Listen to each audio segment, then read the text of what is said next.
lie. Like, I felt like if I do not take soda with my food, the food will not digest. That was how I felt. I felt like I became so addicted to it that soda and food go together. If they're not together, then what's the point of eating? That was how bad it was.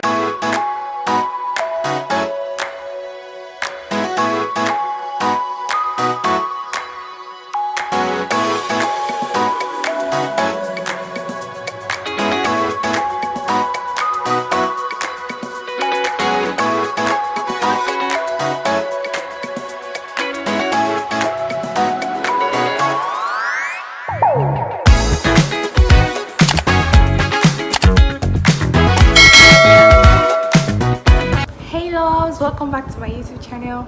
My name is Okiji Isabella and I'm back again with another video for you guys.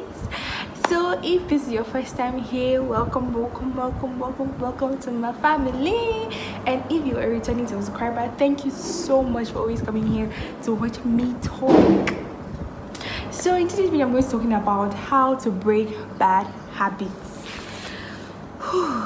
Bad habits are not just big things. Like, most times when we talk about bad habits, you hear things like smoking, drinking and all of that. A bad habit can be as little and as big, in quotes, as biting your nails. It can be as little as talking too much. It can be oversleeping. It can be anything that just impairs your normal way of life. You get?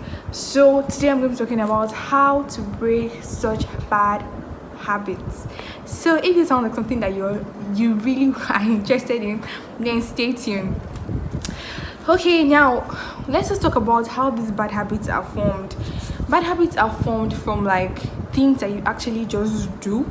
Like, for example, like if you're fond of like biting your nails, and then before you know it, you just can't stay without biting your nails. Like, you are always biting your nails, and a hormone in this body called known as dopamine is released, and this dopamine prompts you to actually keep doing that particular thing all the time, and then before you know it, it becomes a habit. So that is exactly how habits are formed. Now let's talk about how to tackle these habits, and not only how to tackle it, how to sustain the change in that habit. The first step is to acknowledge that you actually have a bad habit, a bad trait that you need to change. Because in everything in life, before anybody can have or effect a change, you have to actually acknowledge that you actually have this problem and you have to solve it. Because if you do not, you're going to keep living in this illusion, in this belief that you do not have the problem when the problem is actually there. There's an adage that goes that the advice a person gives to himself is actually better than the advice another person gives to you, because someone can talk to you and say you have this habit and you need to stop it, and you don't just take it until you actually sit down and actually acknowledge that you actually do have this thing and that you need to change it. And in acknowledging that, the first thing you can do is to write it down. You can take a pen, a paper in your quiet time where you're just reflecting on your life. You can just sit down and just say, okay, this is the problem I have. You can just write it down. You can note it down somewhere and say, okay, I need to solve this problem because this is what I'm facing. This is what I need to change. You have to acknowledge that you have to change that bad habit before you can actually change it. Now, moving on, the next step is learn to avoid your triggers. Learn to avoid your triggers. If your triggers are like, maybe you start biting your nails when you're nervous or when you're kind of tensed, you have to avoid being nervous. You have to avoid being tensed. If your triggers are like friends, maybe when you're stressed, you tend to like drink up just to avoid that stress. If your triggers are like you trying to like drink alcohol to actually let go of that stress, in quotes, then you have to stop and avoid things that are going to make you stressed out. You have to avoid stress by all means. That is thereby avoiding the triggers that make you actually do that bad habit. So You can avoid it if it is okay. The fact that you actually pass a particular place all the time, or you have a group of friends that are always drinking, and that every day after the close of work, after school, they're like, okay, come, let's go have a drink or two, and before you know it, you're taking more than 2 bottles and 3 bottles, and boom, you're drunk. You have to learn to avoid your triggers, or else they are going to keep prompting you to keep doing that bad habit as often as you can think. Moving on, you have to, most times ending a bad habit is not as easy as it is. Like, it usually takes steps, and it takes like conscious effort. So most people are not just able to stop doing a particular thing at once.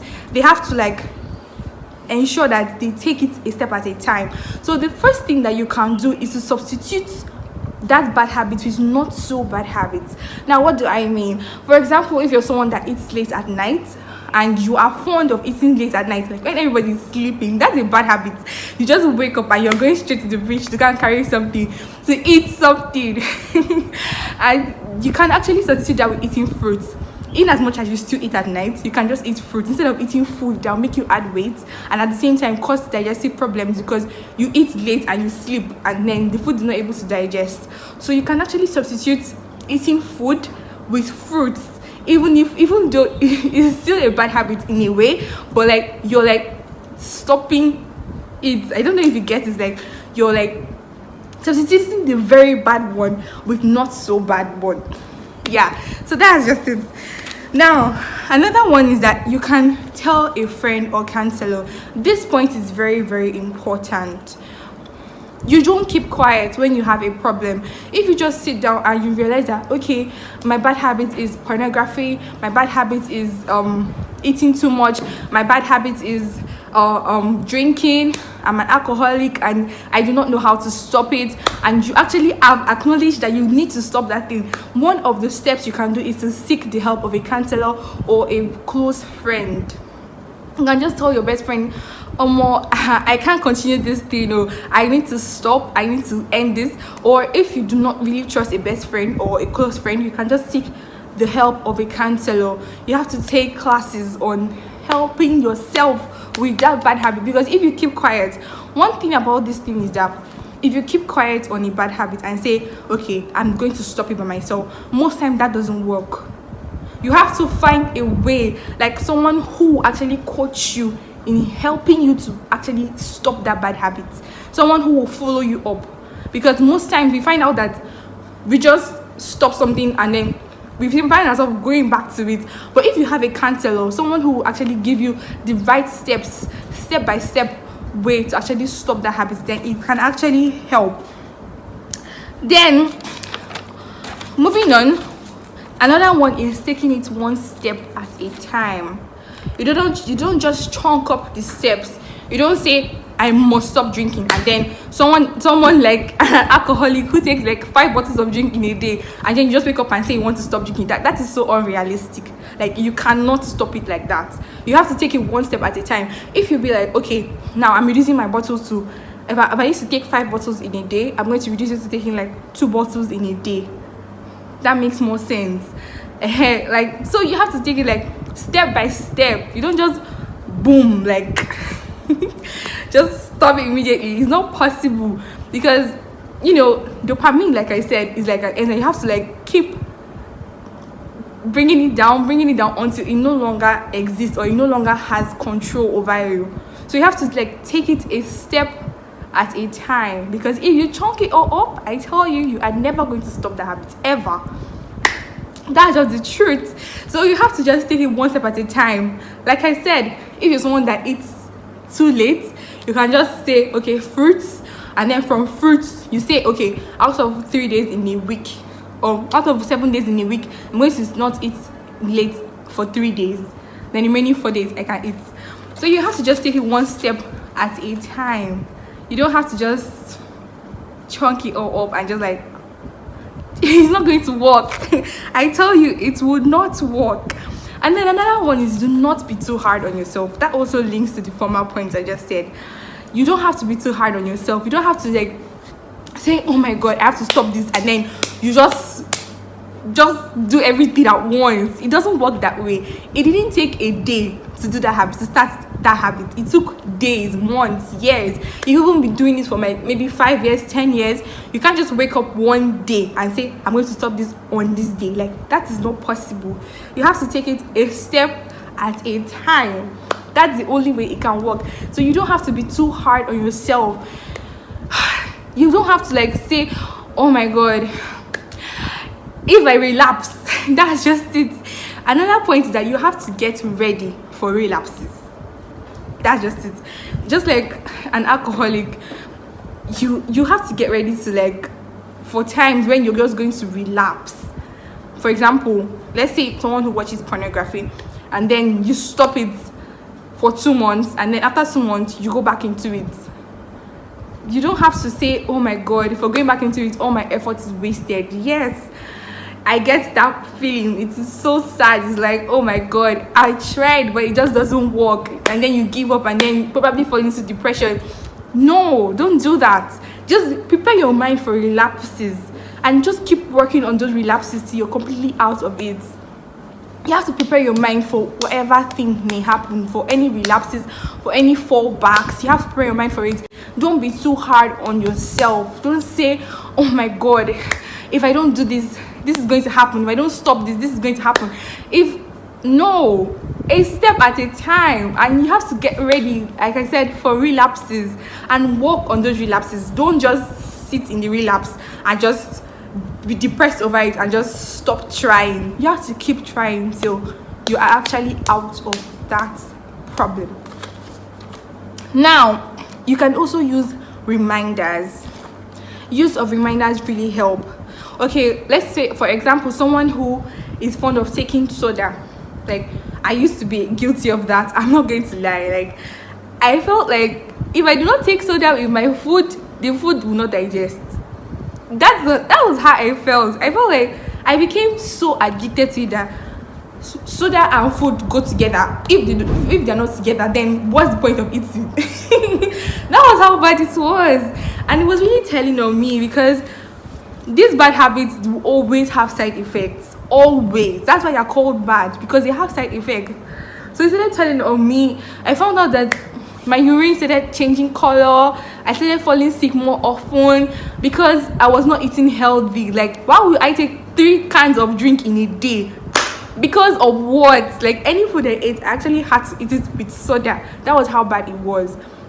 So I began to work on it. In fact, it was so bad that the first day that the first few days I had water instead of drinks. My roommate was she was surprised. She was shocked. Like, really? Is this you? How? Like, how are you taking water? Like, you of all people, water? So you have to actually find a way to set reminders to stop that thing. Now, if you're someone that always goes to the fridge and maybe you're always at home and you're always at the fridge taking soda, you can just place a sticky note in front of the fridge and be like, do not take drinks today. It's going to harm your system. Just something. Or on your phone, you can just set a reminder, don't take alcohol today. Alcohol will harm my liver. And then it really helps. Trust me. You can use sticky notes, phone reminders, whatever you can, just to remind yourself that you have to stop this thing on a daily basis, to give yourself a reminder, a daily reminder of the fact that this habit is not good for you and you have to stop it. Now, another one is changing your environment. Like I said, if you are someone that because of your friends they prompt you to drink, you have to change the environment in which you are in. If you have to change your friends, basically they are your environment at that point. The environment that causes you to actually do that bad habit, you have to change that particular environment and say, okay, from today, you guys, please, let's stop hanging out on Fridays. If like Fridays are like the day you drink yourself to stupor, you have to like stop hanging out with them, or you just minimize the hangout, or you just find a way to like change everything. Let's meet up in the daytime, not in the night, because maybe in the night is when you're more triggered to like take drinks and have party, have fun, party all along and all of that. So you can just have to change your environment. Just say that, okay, this environment, these friends, these people that actually caused me to do these bad habits, I have to like do away with them or minimize contact with them. That is the only way, because if you do not change your environment, I tell you, it is going to affect you. You cannot come out of that thing. It's just like someone who lives in a village place. Your mentality, everything about you in a rural, it will just be so rural. You'll be rural in your thinking. You won't be able to, like, you know, think decently. You have this village thinking. That's just how it works. Our environment has a whole lot of things to do with us. Like, honestly speaking, okay, for example, if you're someone that watches pornography and then you have apps on your phone like pornographic sites and all of that, the first thing you need to do is probably, you can even exchange your phone to a mini phone, like a small phone, like maybe a Nokia Touch or something. Like, drop Android phone for that moment. Change the environment of yourself. Like, just change the people, the kind of things that actually cause that thing to happen. Change your environment, so that whenever you pick up your phone, you won't have to think of, oh my god, I have to do this, I have to watch this, and then, you know, you just keep falling back into the same thing you're trying to come out of. So you have to change your environment. Very important. Like, very important. Like, this is the most important fact. If you do not change your environment, there is no way. All of these things I've just said now is like pouring water on stone. It's never going to happen. It's never going to work. So you have to change your environment, just so you can be able to think clearer and make decisions for yourself that are more positive, to change that bad habit. Moving on, you have to motivate yourself with rewards. You have to praise yourself. You have to acknowledge yourself that, okay, I'm trying my best, I'm actually doing this. You have to reward yourself sometimes and be like, yeah, I'm trying, I'm giving it a try, I'm actually trying my best to, like, stop this. Don't be too hard on yourself. Like I said, like, don't feel like, oh my god. Reward yourself most times. Sit back and see the progress you've made. Don't just look away from the progress and just feel like you're not doing anything. Try to reward yourself most times, and believe that you are actually doing something, like you're trying your best to stop it, and you're not just sitting back and watching that bad habits destroy you. Now, also remember how far you have come, how much progress you've made. Like, examine yourself, reward yourself. You can just say, okay, today, for staying a week without drinking soda, I can just get myself ice cream today. You know, you just celebrate yourself, be happy, know that you are trying your best to actually stop doing this. Now, the last but not the least point is give it time. Give it time. It didn't take you a day to start that habit, so it will not take you a day to end it. Give it time. Time, girl, time, guy, time. Because it is only with time that you are going to help yourself stop that bad habit. Now, before I forget, this one is the most important fact of it all. You cannot stop a bad habit without involving God. I'm not trying to be all religious here, but trust me, whatever religion you practice, ensure that you actually put God first. Like, make sure that you pray, you ask God for, like, help to stop that bad habit, because He is the only one that can just take it away. He created us. He's our manufacturer, so He knows how to help us to stop doing that. So ensure that you actually do that. All right, with all this being said, we've come to the end of this video. Thank you so much for staying up to this point. Please don't forget to like, subscribe, and share if you ended up liking this video. Thank you so much, guys, for staying up to this point. I really love to see you in my next video. Bye.